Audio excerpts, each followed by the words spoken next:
Everyone. இப்போ நாங்கள் தோசை செய்ய போகிறோம்.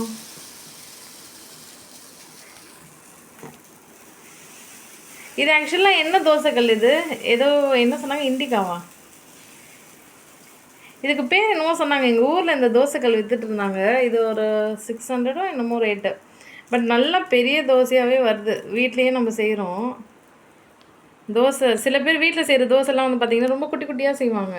இது அப்படி கிடையாது, நல்லா பெருசாகவே வருது பாருங்கள்.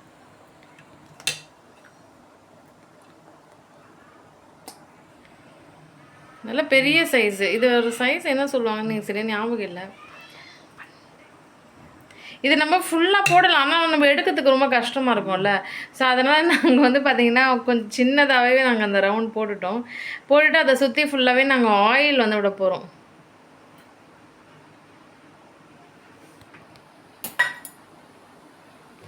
ஆயில் விட்டால் தான் என்ன ஆகும்னா தோசை நல்லா கிறிஸ்பியாக நல்லா வரும். இது வந்து கடையில் வாங்கிட்டு வந்த மாவு தான், இட்லி மாவு. இது கூட ஏதாச்சும் மிக்ஸ் பண்ணியிருக்கியாம்மா? பச்சரிசி மாவு. இது கூட வந்து பச்சரிசி மாவு வந்து மிக்ஸ் பண்ணியிருக்காங்க. அப்போ தான் வந்து தோசை நல்லா கிறிஸ்பியாக ரொம்ப நல்லா க்ளீனாக நீட்டாக சாப்பிட்றதுக்கும் ரொம்ப டேஸ்டியாக வரும். சரி பாருங்கள், எனக்கு தெரிஞ்சு இது 600 ருபீஸ் கொடுத்து வாங்கினதுக்கு வர்த்து தான் இந்த தோசைக்கல். இது வாங்கி எனக்கு தெரிஞ்சு ஒரு 3-4 இயர்ஸ் ஆச்சு. பட் ரொம்ப நல்லா ஒர்க் ஆகுது, நல்லா உழைக்குது. ஐ திங்க் வந்து நிறைய வருஷத்துக்கு அந்த தோசைக்கல் யூஸ் பண்ணிக்கலாம். நல்லா பழகி வச்சிட்டாங்க எங்கள் வீட்டில். பொதுவாக என்ன சொல்லுவாங்கன்னா, இது மாதிரி தோசைக்கல்லாம் வாங்கினீங்க அப்படின்னா இந்த ஆம்லெட்லாம் போட்டுகிட்டே வரணும் ரெகுலராக. ஸோ முட்டைலாம் யூஸ் பண்ணிவிட்டு அப்படி பண்ணிகிட்டே வந்தோம் அப்படின்னா நமக்கு தோசை நம்ம இது மாதிரி செய்யும் போதே நல்லா வரும்னுவாங்க. இது ஒழுங்காக உருப்படியாக எடுக்கிறதுக்கு எங்கள் அம்மா ட்ரை பண்ணுறாங்க. எடுக்கிறது தான் பார்க்கலாம்.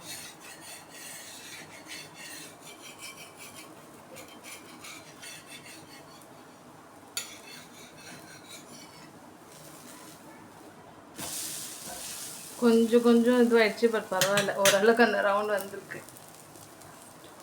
அது மட்டும் இல்லாமல் எப்போவுமே நம்ம வந்து ஃபர்ஸ்ட் நம்ம ஒரு தோசை செய்கிறோம் அப்படின்னா அது அந்த ரவுண்ட் கரெக்டாக வராதான்.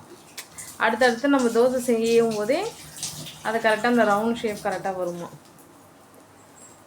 இது கடையில் வாங்கிட்டு வந்தது தான். இங்கே வந்து ஒரு பேக்கெட் வந்து பெரிய பேக்கெட் 40 ருபீஸு, அப்புறம் சின்ன பேக்கெட் வந்து 20 ருபீஸ்ன்னு சொல்லிட்டு சேல்ஸ் பண்ணுறாங்க. எங்கள் ஏரியாவில் நிறைய பேர் அந்த இட்லி மாவு விற்கிற கடையில் தான் வாங்கிட்டு வருவாங்க. நிறைய பேர் வாங்கிறதுனால நாங்களும் நம்பி அதே கடையில் வாங்குகிறோம்.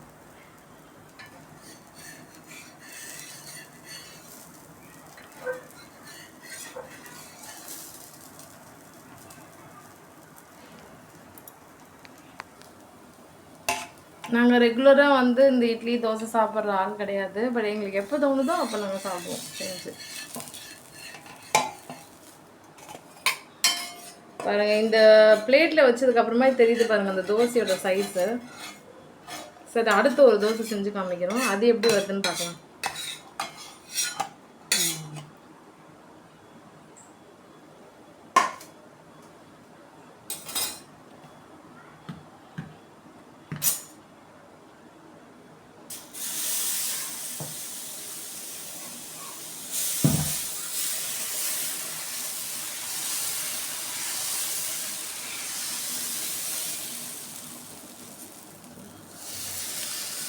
எனக்கு தெரிஞ்சு தோசை செய்யறதுக்கு கூட ஒரு கலை தான், ஆர்ட்டு.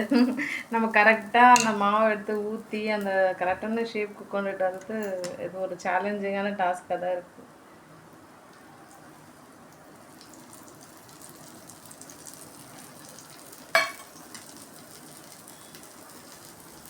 சரி, தோசை செய்கிறோம். இதுக்கு தொட்டுக்க என்னன்னு பார்க்கலாமா?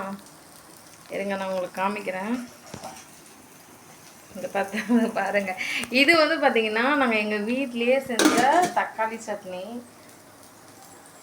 ஸோ தக்காளி சட்னி எப்படி செய்யுதுன்னு வேறு ஒரு வீடியோவில் நான் உங்களுக்கு காமிக்கிறேன். தக்காளி சட்னி மேக் பண்ணுற வீடியோ.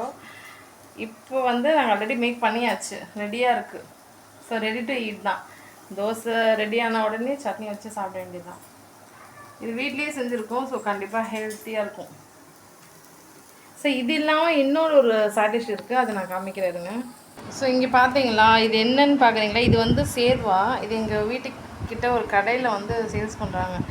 இது வந்து ஒரு 10 ருபீஸ் தான். எனக்கு தெரிஞ்சு 10 ருபீஸ்க்கு இது வருது தான். தோசை இல்லை ஊற்றி சாப்பிட்டா செம்ம டேஸ்ட்டாக இருக்கும்.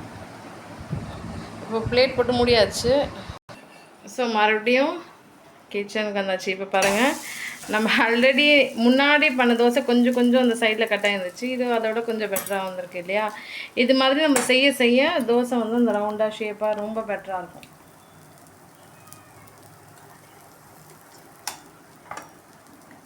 ஓகே ஃப்ரெண்ட்ஸ், இது கூட வந்து சட்னி கொஞ்சம் வச்சுக்கலாம்.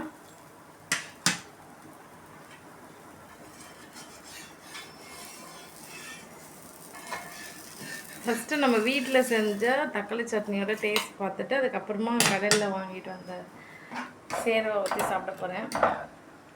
எனக்கு ரெண்டுமே ஈக்குவலாக பிடிக்கும்.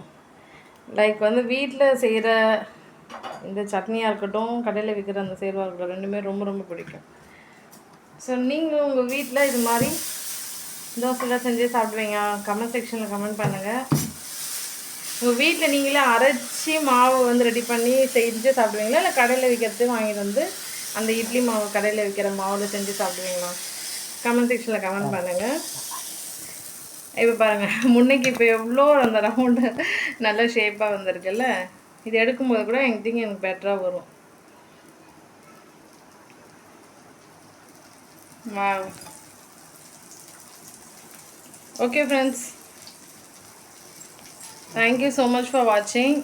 இந்த சேனலில் ஃபஸ்ட் டைம் பார்க்குறீங்கன்னா நீங்கள் சப்ஸ்கிரைப் பண்ணிக்கோங்க. இந்த வீடியோ நிறைய பேருக்கு ஷேர் பண்ணுங்கள். இந்த வீடியோ பிடிச்சிருந்தால் லைக் பண்ணுங்கள். இந்த வீடியோ பற்றி நீங்கள் என்ன நினைக்கிறீங்கன்னு கமெண்ட் செக்ஷனில் கமெண்ட் பண்ணுங்கள். தேங்க்யூ ஸோ மச் ஃபார் வாட்சிங். ஸோ டைனிங் டேபிளுக்கு வந்தாச்சு, சாப்பிட வேண்டியது தான். பாய் பாய்.